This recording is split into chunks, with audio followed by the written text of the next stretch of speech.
This month, on the 25th of February, 6 p.m, there is expected to be a pretty large and pretty big Chelsea fan protest against Blueco, against the state of this football club, against the lack of direction we're seeing, the lack of faith, the lack of confidence. Everything is coming to a boiling point right now, and it's only right I have a conversation on what's going down.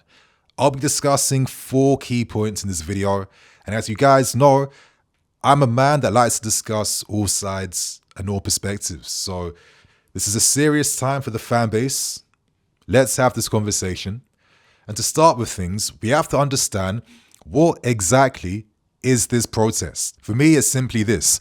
Fans are now frustrated by the model. They don't want to feel like their investment into the club is being taken for granted and is being used against them, as the higher-ups have ulterior motives and simply see our football club as a profit vehicle. It really is that simple. In the summer though, let's keep it real. Many people actually agreed with what we did. You would see support for things like why it was wise for us to not sign Odyssey because of his wages, why Osimhen was a waste of money because of his wages. This talk was pretty prevalent. Everyone at the time was in full belief that buying young, this was the model, this was the strategy that was going to lead us to success. However, this January, this window was significant because this was the mask-off moment for the majority of this fan base. No focus on our signings, more youth that was bought, that was offering nothing to our current season. This window has made a lot of us see the reality for what it finally is. And nothing revealed the reality more than the fact that many players that we only just signed in the summer window were instantly made redundant 6 months later, and even more players have wanted to leave. In January, Dewsbury Hall, Ben Chilwell, Joao Felix, Disasi, Vega, Chukwuemeka, Nkunku, Ansel Mido, Badiashile, Cassidy. That's 10 players. That is 10. Any one of these guys, or all of them, could have left us in this window if the offers for them came correct. In the end, 6 of these players left us. How does that help the squad? You've undermined the manager. You've undermined the squad. All we saw was recalls and more signings towards the future. And since then, our squad has got significantly weaker, with news that Madueke, Jackson and Mark Yu will be out for a significant amount of time in a crucial stage of our season. For me, it's very explainable and it's very fair where this descent has finally grown from. 3 years into this model, over 1.2 billion invested in the football club, yet we are seeing no progress. And naturally, 3 years deep and you're seeing no signs of life, you're going to panic, you're going to worry, you're going to lose faith and confidence behind what the hell is going on with your football club, with our football club. Yes, technically we're not far from 4th in the table, but come on man, we've been here before, haven't we? The chances of us now securing Champions League football with the state of this current squad has made things mission improbable, but for me, it's mission impossible now. And right now, there's a sense of apathy. There's this lack of confidence towards the future, because missing out on CO means that you miss out on front of shirt sponsors. On top of that, it's harder for you to get anywhere you want with the stadium. And then you now worry your star players, your Cole Palmers and co. How long are they willing to wait here for us to finally get good during crucial stages of their development? If any one of these guys leave, everything that's been currently built in this project comes under wraps now. And the common habit you keep seeing is this over-reliance on buying young, selling so you can buy players, yet you're not seeing any improvements, any players who move the needle, no experience or nothing that's done to cement our team's chances to fight against any challenges and objections they have for this season come into life. So it's only natural to think that the priority isn't on success, it isn't on winning. A minority of people from the start, they saw this and said, watch out for the future. A majority thought to themselves, let's give some grace. I was in this bracket. Let's have some faith. Let's see what can come. But the majority of people didn't see anything. Fully co-signed all the reports around wages, players, signings, whatever. It's only now that most of them have woken up and seen what's really going on. So this moves us on to what exactly do I want from this protest? What do we want from this protest? And I have to say, I want some focus behind what is being protested against. Are we protesting against Blueco, or is it Bowley or Igbali? Is it the directors? Do we want them kicked out? Is it the manager because we're signing championship level guys? Is it all these guys? Do you want everything to completely get burnt to the ground again and get rebuilt up? What is the focus currently surrounding this protest on the 25th? Ideally for me, I'm hoping that this opportunity of this protest allows the fans to vent their frustrations against the current model and current direction, to express their dissent on what's going on, which can hopefully create an opportunity for the higher-ups who are running things to have a bit of a change of heart, to recontextualize what's going on, because they can't afford to miss out on the fan base. This undermines everything that they need to invest in the football club, and if the fans aren't on your side, that's making your lives a lot harder. But on the other hand, my real fear is that if there's no focus behind the protest, we're undermining our position. We're not looking serious. We're looking like entitled, over-emotional fans who are more angry at the fact that we aren't winning compared to the actual direction of where we're headed as a football club. If you're someone that wants to see Clearlake sell the football club, you're doing yourself and everyone who's protesting a massive disservice, yeah? Because the reality simply is these guys can't even take out dividends until 2032. Roman made sure contractually that no one can sell the football club within that time because he wanted to safeguard the club over 10 years minimum to make sure that guys won't profiteer from us, cash out quickly, and put us in a very dangerous position in the future. The only possible buyout we could see depends on whether either one of Igbali and Clearlake or Bowley and his group buy each other out. To do so, you'd have to buy shares up to the tune of 61.5% of the club right now for that internal takeover to take place. But then, we have to think of the bigger picture. Hypothetically, let's say Bowley does things. Do we necessarily become a better club overnight because Bowley's investing more money? Because remember, when we first started things on the Clearlake, Bowley was in charge. We ended up overpaying for a lot of duds that offered us nothing, and actually put us in this situation we're in currently, where we are still forced to have to sell so we can buy, and we are still carrying the remnants of players on massive wages like Raheem Sterling, Chilwell's, and even Nkunku's, who is the top earning player of the club, has no real utility here. And this is where the funds are being redirected outwards, which isn't allowing us to spend the big money on the big stars that can actually help our season grow. So for myself, a focused protest, a process that focuses more on prioritizing the immediate, prioritizing safeguarding us now, that reduces this incessant need to keep on buying young every single year. This is where I want to see the energy focused. I want to see the energy focus on these things, because there's no point buying young when the main thing behind this strategy working is if the environment is right. And the environment clearly isn't right if we're on our 4th or 5th manager at the football club. You know, when these guys don't get the players they need to let any type of football grow over the seasons, when the environment's not there, you're undermining and wasting everyone's time with this whole model on only signing guys under 21. Hopefully enough fan dissent, enough voices can give us the possibility that we can change some opinions behind the scenes, maybe help redirect where the focus is right now. And I pray that this could be a bit of a boost that's needed now to really push us along this direction. You know, I'll be seeing like tiny, small signs that maybe these guys are thinking about also signing experience. I mean, you know, we signed a 25-year-old in Felix, 24-year-old in Neto. Osanem's 27. We tried to sign him right near the end. We looked at Mark Guy for a long time in January with beliefs that we'll come back in for him in the summer. I'll be seeing small, tiny slivers of life that they're understanding the issues right now and waking up.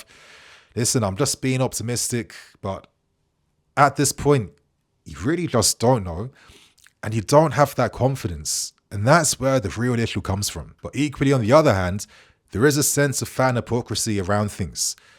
I've said before, and I'll say this again right now, a small minority of the fan base saw very early on, had the foresight to see that this direction, it might not be coming good. a bigger minority, I'm in this group, has some optimism around the future because we saw that the old ownership wasn't necessarily perfect and was actually, it looked like things were getting a bit bad near the end before we got bought out, right? I don't think we can forget that fact. We kept some optimism until the optimism is now gone. But we have to keep things real. A majority of you guys were fully much on board with what was going on. You believed that we were finding a new cheat code in terms of how to become a successful football club. You didn't care when we sold all the other experienced guys, so only go for all youth players. In the summer, when you heard of reports about players costing too much wages, you were against signing these guys, thinking that you could sign other players for less money who were better. You know, you have to realize that you kind of took a bit of an L. It's okay to admit you're wrong though. We've all been there. Anyone can do that at any time. But we at least have to understand where we've been wrong. And I say this because hopefully this hypocrisy can be understood and it allows us to have a more focused process on the 25th. I got to say this because 6 weeks ago, man, guys were singing, we got our Chelsea back during our good run of form. I can't be ignoring a fact like that.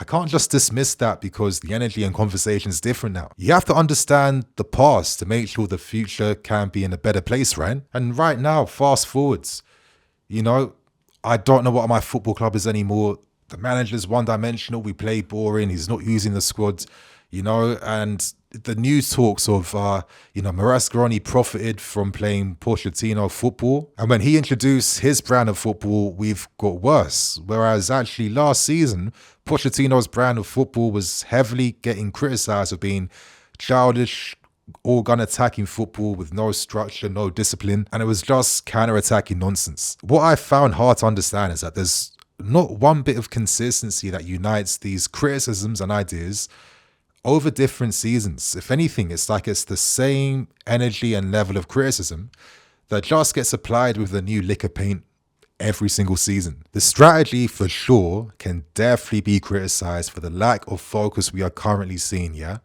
That can't be denied. But also, so this process can be as focused and our voices can be as powerful as possible, there has to be an understanding that we can't border on the entitled level because this ownership group, speaking from facts, not opinions, nothing from this, simply facts, they've broken the British record transfer twice. Last summer, they signed Felix, Sancho, Neto for big money. We've signed the future and Esteval Willian, Kendry Pires. And we can't forget we've signed one of the best players in the last 5 years in Cole Palmer. So not everything that's happened here has been crap and has not been good enough. We have to also embrace that side of things to make sure that the protest is focused. But to end things, I want to discuss where my personal frustration comes from. And it simply comes down to this. When these guys took over, I felt like they did not respect footballing principles which actually lead towards success. They thought that they could find a data approach. They thought they could take influence from Brighton, a bit of Man City, a bit of Dortmund, find ways to run a football club where the payroll is barely anything because you've signed enough youth players that have great potential that can start achieving success right now and only get stronger and only get better. In theory, this is a beautiful idea. The reality of how this has been created, this is where the talking point and conversation comes from. It was a terrible strategy to come here and scorch the earth at this football club, to kick out anything that existed that wasn't Clearlake, to not respect any of the institutional knowledge that we had, to not have any footballing knowledge at the top when it comes to discussing the running of our football club. Every successful team has elements of this at the top. This is how it works. And due to a terrible start to life under Clearlake, where we overspent on a lot of duds, we backed Thomas Tuchel, who at that time of his life did not have the right headspace for the responsibility that was given to him and the opportunity that was given to him with both hands. That is the reality. That is the reality. And it's created this mess we are still suffering with today, where we must constantly have to sell before we can buy. And the club simply took on too many challenges all at once when this was never needed. There should have been a gradual change towards the model Blue Coat wanted. This explains why we have two sporting directors, and this is where more issues get exasperated, because there's so many different voices at the top, from Joe Shields offering players we should sign, to guys like Winston Lee, guys like Stewart. And the only reason why we needed so many voices at the top was simply because we took on more than we could handle.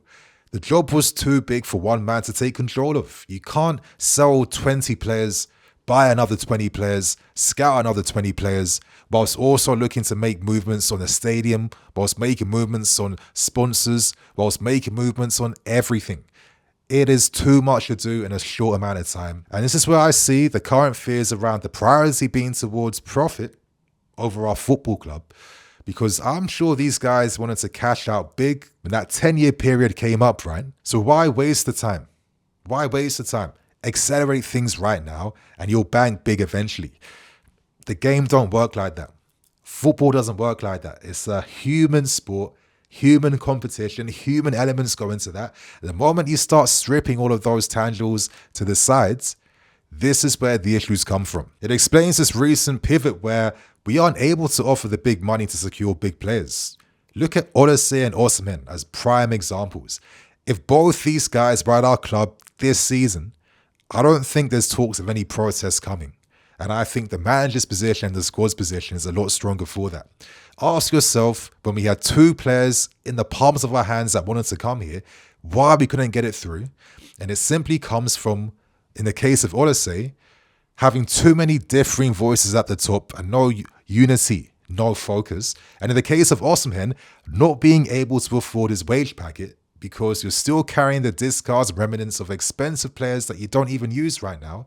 And you're paying the price of not having alternative revenue like a front of shirt sponsor, a stadium rights, flipping Champions League football, etc., that allows you to fund these moves. And what makes things even more frustrating is the focus. I keep saying the lack of focus, because if money wasn't invested on signing 5 youth players where one of these guys might break through in this Hunger Games style environment we're creating here, those funds could have been diverted towards signing the Osimhen, signing the key guy that gets us ready to fight right now. And this is the fine line that keeps on biting us in the ass, because if the manager has this access to quality, his ideas and the system comes to life.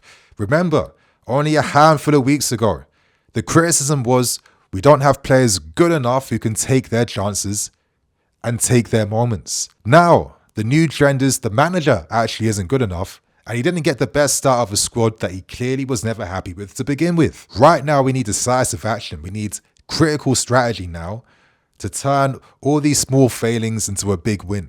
That might take strategic sacrifice. Could you have to sell an Enzo Fernandez to fund key experience moves in positions you need because you decide to pivot now on Andre Santos and Hugo Chukwu? It's an idea I'm putting out there, but when you force yourself in this situation, the only way we can get out of it, in my opinion, is investing critically, investing in the right areas and really understanding what type of football club we're trying to be now. The lack of focus killed us in January. No one wanted to see mega signings coming in. We just wanted short-term relief. Recall options you already own, turn to the loan market when options were there, or buy some short-term experience to help you out in the season right now. For a club of our credentials, our power, and our clout, this was not beyond impossible for these guys to have sorted these things out from the start of the window, before the window even started, to make sure we were ready to compete right now. But instead, up until the final hour of the January window, where we made a desperate, again, another desperate attempt for Tell that failed for the 3rd time. It just communicates a criminal lack of focus and football strategy. And for me, this is where a lot of the current frustration and fear comes from and stems from in this fan base. The model doesn't have to be burnt to the ground again so we can grow in the soil. Listen, there's nothing left to grow in the soil if we burn everything down to the ground again. Right now, we need to decide on what we're trying to grow in this allotment, what we're trying to grow, in this plantation that we have here, before we ruin everything that already exists and ruins the entire crop. So that's everything I have to say, my friends. And let me know in the comment section, are you coming down on the 25th to protest? Let us know in that comment section. And yeah, my friends, that's me for today. I'll see you all tomorrow. Cool.